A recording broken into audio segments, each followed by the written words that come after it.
She didn't scream when they tied her wrist.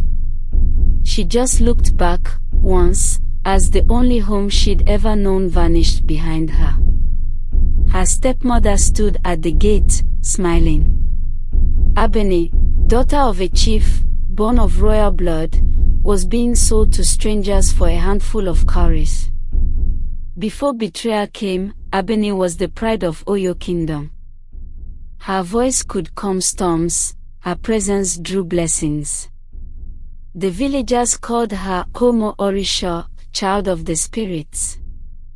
Her father, Chief Adikana, adored her, but his second wife, Ajoke, nursed a poison in her heart.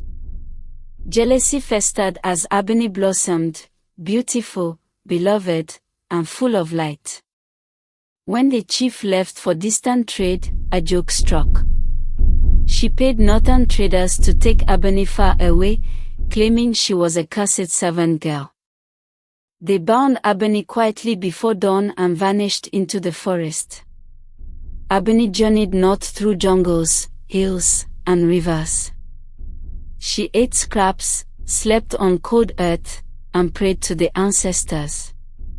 Eventually, she arrived in Alola, the land of splendor, a kingdom of marble courtyards, golden cloth, and sacred drums.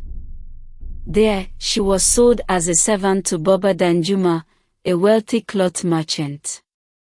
In his house, she scrubbed, cooked, and wove in silence.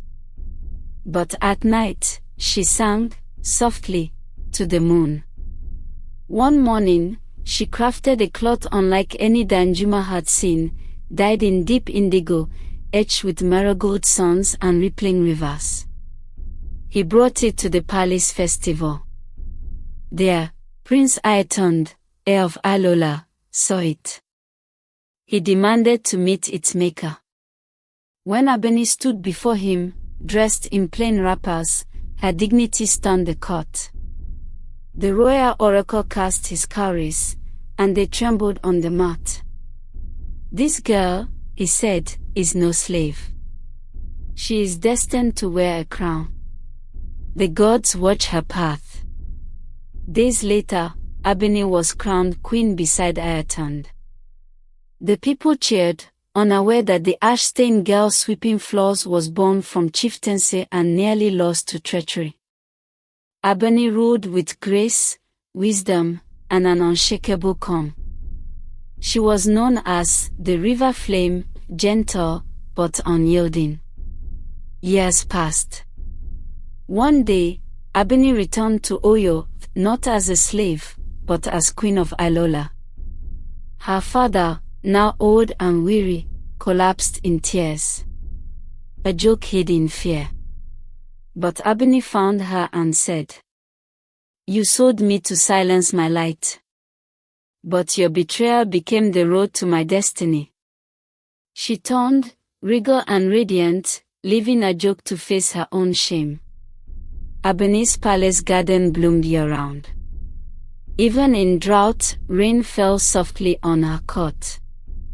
Children sang her songs, mothers whispered her name as prayer. And in every Yoruba village, they said, "You can chain a child's hands, but not her ash. The gods will always find her, and lift her where she belongs."